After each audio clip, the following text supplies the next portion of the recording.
Untuk harga memang di awal-awal panen kemarin cukup bagus sampai di kisaran 6.000. Cuman saat ini sekitar ya 4.100 kalau dihitung dari kenaikan harga panen saat ini sesuai dengan yang ditetapkan oleh Badan Pangan Nasional ini ya masih sangat jauh.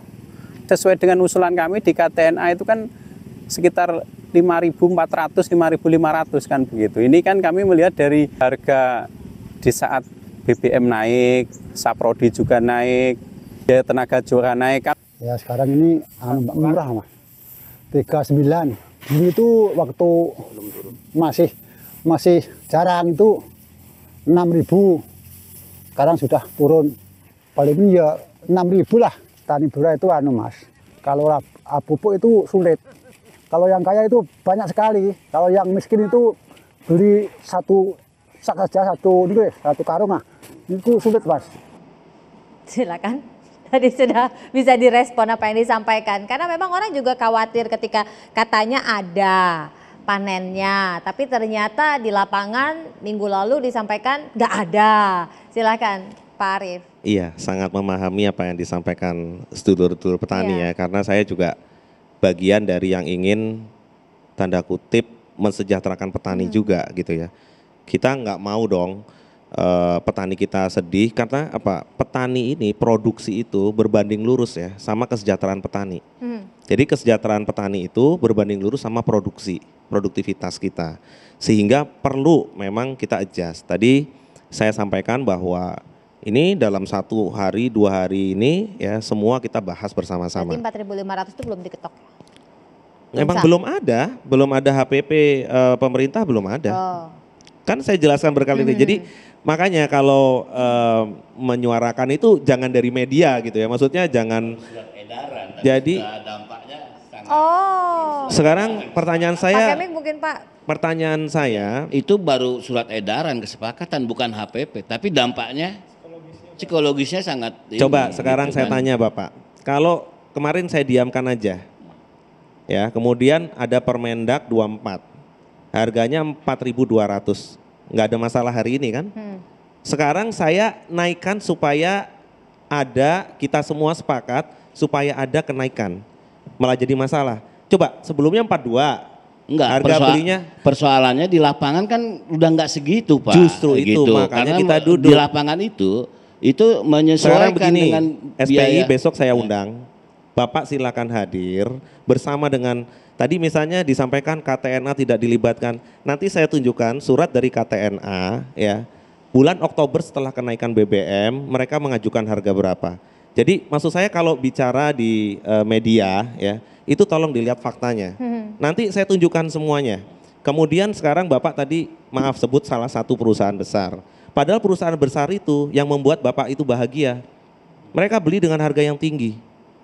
Sekarang Bapak kritisi. Misal nih, yang membeli ya perusahaan itu harganya tinggi. Sekarang Bapak kritisi. Nanti dia menguasai pasar. Padahal itu yang didukung. Kenapa? Karena beli dengan harga yang tinggi. Nah, mau yang mana gitu kan? Kita makanya duduk sama-sama. Petani dibeli dengan harga 6.700, 6.300, seneng banget. Bener. Tapi habis itu yang punya gabah, misalnya yang perusahaan yang besar itu. Terus nanti yang penggiling padi kecil, Pak Andi Akmal, perlu diketahui mereka nggak ngiling kemarin. Yang 160.000 perusahaan penggiling padi kecil, itu yang sama teman saya Pak Sutarto Alimuso kemarin, itu nggak ngiling, nggak ada bahan. Nah, ini yang perlu keseimbangan. Kenapa ceiling price? Kenapa perlu floor price? Nah ini yang kita diskusikan. Dan ini saya laporkan kepada seluruh stakeholders perberasan. Mari kita duduk ya sama-sama. Kemudian tadi yang disampaikan sama Pak Agus, saya jelaskan bahwa Badan Pangan Nasional ya itu memang tupoksinya, perpresnya itu tidak ke situ. Jadi nanti Pak Andi Akmal addressingnya bukan ke Badan Pangan, ya itu ada kementerian atau lembaga lain yang bukan Badan Pangan. Karena Badan Pangan itu mengurusinya ketersediaan dan stabilisasi, ya kemudian berikutnya penganekaragaman konsumsi, ya itu di Badan Pangan. Sehingga nanti bisa pas nih addressingnya. Yang di Badan Pangan saya sampaikan kita duduk sama-sama. Jadi kami itu sangat transparan, sangat paham, tetapi pada saat kita sama-sama kita undang, tolong hadir. Jangan nggak hadir. Nih besok ya, sudah ada undangannya. Teman-teman dari SPI, kemudian dari seluruh stakeholders, kementerian lembaga sudah diundang semua. Kita duduk di situ, kita tentukan satu persatu biaya produksi itu apa saja. Kita bedah cost structure-nya. Ya, kalau nanti Pak Andi Akmal berkenan datang dari Komisi 4, welcome. Ya, tapi kita duduknya ilmiah. Jangan ke belakang, habis itu lewat media sosial, ini nggak benar, ini itu. Enggak, kita nih mau duduk sama-sama, ya, sehingga persoalan ini, challenge ini bisa kita selesaikan sama-sama. Dan pemerintah itu hari ini ada Badan Pangan Nasional yang siap berdiskusi, siap bersama-sama Bapak Ibu semua, ya, mensejahterakan petani, ya, membuat pedagang untung, konsumennya tersenyum. Dah tuh tiga-tiganya.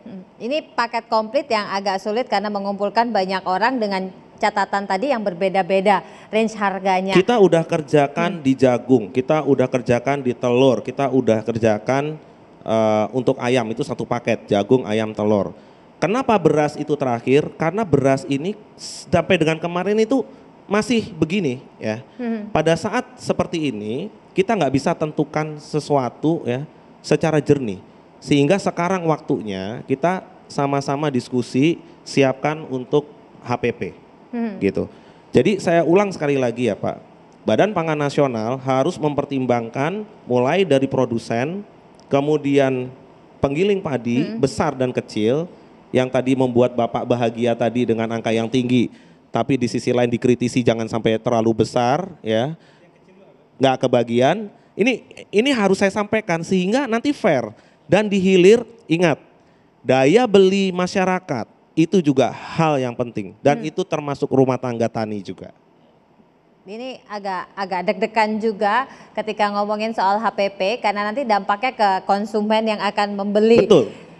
Tapi Pak Akmal ini Komisi 4 yang mewakili. Harus seimbang ya Pak panenannya Akmal. ada kan Wajar. ya? Panenannya ada kan ya barangnya kalau dari hasil evaluasi Komisi 4? Iya, kalau kita lihat dari luasan tanam dan juga data yang ada harusnya ada. 2,5 juta yang artinya, ditargetkan ini jangan paling selalu tidak jadi patokan bisa, kan? kita itu kan cadangannya Bulog. Itu kan karena kemampuan Bulog untuk menyerap. Ini kan selalu jadi kemampuan Bulog ada cuannya untuk ini kan menyerap. yang jadi gini konsep dari Bapak Nas itu udah bagus. Udah benar, saya setuju tadi tapi bukan Bapak Nas ini kan konsep yang jalankan bukan Bapak Nas. Ya kan? Nah, tinggal gimana semuanya bersinergi tadi itu kan. Nah, misalnya harapan kita kan namanya stok beras itu 2 juta ton, tapi kan nggak pernah tercapai. Ya kan? Padahal kalau kita lihat kan produksinya ada. Banyak. Ya itu kan yang jadi pertanyaan besar kita, di mana masalahnya sebenarnya gitu. Apakah karena Bulognya tidak mampu membelikan harganya kerendahan, kalah sama pedagang, atau berasnya tadi itu terbatas. Itu kan sesuatu yang perlu kita bedah lebih dalam Pak Arief ya. Dan saya kira sekali lagi Pak Arief sudah memberikan sebagai guidance, tapi sekali lagi bahwa yang menjalankannya ini loh. Kementan saja dengan anggaran 14 triliun Pak, dari 30 triliun dulunya ya, bisa dibayangkan ya. Tapi anehnya produksi tetap, artinya bahwa ada atau tidak adanya anggaran negara, petani tetap menanam, kan gitu. Jadi begini, kita memang harus membuat sistem pangan secara nasional. Jadi tidak hanya cadangan pangan pemerintah, tapi cadangan pangan nasional yang ada di penggilingan, yang ada di masyarakat. Nah itu yang harus juga kita bangun.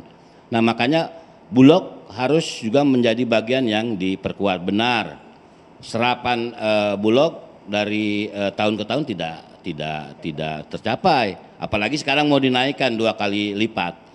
Nah ini harus dipastikan, artinya HPP-nya berapa, dia harus bisa menyerap dan bagaimana mekanisme dia harus memaksa untuk bisa diserap dengan anggaran yang menurut saya juga jangan anggaran yang komersil, yang itu juga menyebabkan juga Bulog artinya harus berbisnis sementara dia sebagai buffer stok dan juga penstabil harga itu yang harus dikuatkan.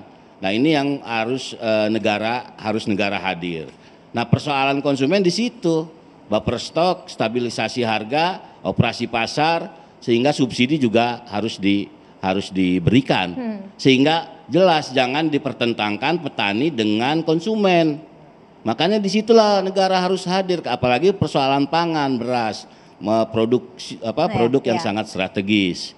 Menurut saya itu Pak, dan ya nggak benar juga kalau misalnya Bappenas hanya untuk kesediaan, tapi kan kesediaan dan target itu dari produktivitas, lahan, sarana produksinya harus dihitung benar menjadi bagian dari kebijakan dan juga penetapan yang dilakukan oleh Bappenas, menurut saya begitu.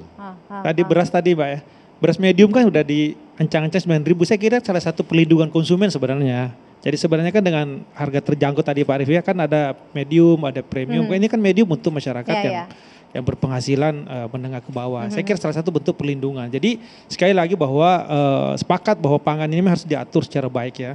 Yang kita tidak mau ini kan pangan kita ini dikendalikan oleh tanda kutip oligarki ini loh. Kepentingan saya katakan tadi Pak Arif ini kita bicara yang lama ya, bahwa import ini sesuatu yang sebenarnya bisa kita produksi dalam negeri. Kenapa kita harus import misalnya? Ya memang bukan di Pak Arif, tapi kan kita dorong anggarannya mungkin ke Mentan ini kenapa dipangkas? Menteri Keuangan kita sampaikan di Banggar kemarin, dari 30 triliun kenapa hanya tinggal 14 triliun? Bisa dibayangkan Pak, berapa program-program yang berkaitan dengan produktivitas pertanian tidak bisa dijalankan. Mungkin dialihkan ke BUMN untuk subsidi pupuk kayaknya, supaya petani pun juga bisa tenang gitu ya. Kita lanjutkan sesaat lagi. Jadi solusinya bagaimana supaya paling tidak carut marut dan deg-degannya petani ini tidak terus berlanjut setiap tahun. Karena ini setiap tahun biasanya begini, apalagi jelang panen raya deg-degan, apalagi tahun ini didaungkan gitu ya akan impor. Nah ini yang kemudian membuat banyak petani akhirnya resah dan gelisah saat ini. Kita lanjutkan sesaat lagi, jangan kemana-mana, tetap bersama kami.